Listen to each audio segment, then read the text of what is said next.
उपदेश एक, कर्म करो, फल की चिंता छोड़ो। श्री कृष्ण अर्जुन से कहते हैं, कर्मण्येवाधिकारस्ते मा फलेषु कदाचन, अर्थात तुम्हारा अधिकार केवल कर्म पर है, फल पर नहीं। आज मनुष्य दुखी इसलिए है क्योंकि वह मेहनत से ज्यादा परिणाम की चिंता करता है। श्री कृष्ण समझाते हैं, अगर किसान बीज बोते समय ही फल की चिंता करे तो बीज कभी नहीं उगेगा।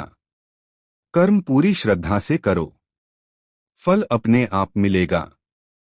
उपदेश 2, आत्मा अमर है, शरीर नश्वर। अर्जुन को मृत्यु का भय था। तब श्री कृष्ण ने कहा, न आत्मा जन्म लेती है न मरती है। यह शरीर कपड़ों की तरह है। पुराने वस्त्र छोड़कर आत्मा नए वस्त्र धारण करती है। आज हम अपमान, असफलता, मृत्यु सबसे डरते हैं क्योंकि हम खुद को शरीर मान लेते हैं। पर जो आत्मा को पहचान लेता है वह किसी भी परिस्थिति में अडिग रहता है। उपदेश 3, सुख दुख में संभाव। श्री कृष्ण कहते हैं, हे अर्जुन, सुख और दुख सर्दी गर्मी की तरह आते जाते रहते हैं।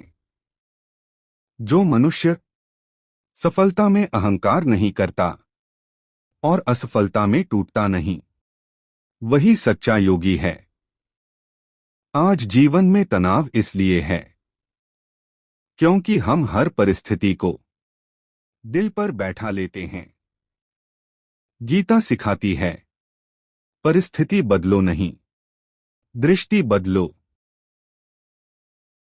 उपदेश 4, अहंकार त्यागो, कर्ता मैं नहीं। श्री कृष्ण कहते हैं, सब कुछ प्रकृति के गुणों से हो रहा है। अहंकारी स्वयं को कर्ता मानता है। जब काम सफल होता है हम कहते हैं, मैंने किया। जब असफलता आती है तो दोष दूसरों को देते हैं।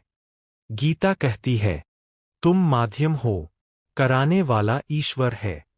जब अहंकार मिटता है तब मन शांत होता है। उपदेश 5, भक्ति और समर्पण। अंत में श्री कृष्ण अर्जुन से कहते हैं, मेरा स्मरण करो, मुझ पर भरोसा रखो, मैं तुम्हें हर बंधन से मुक्त कर दूंगा।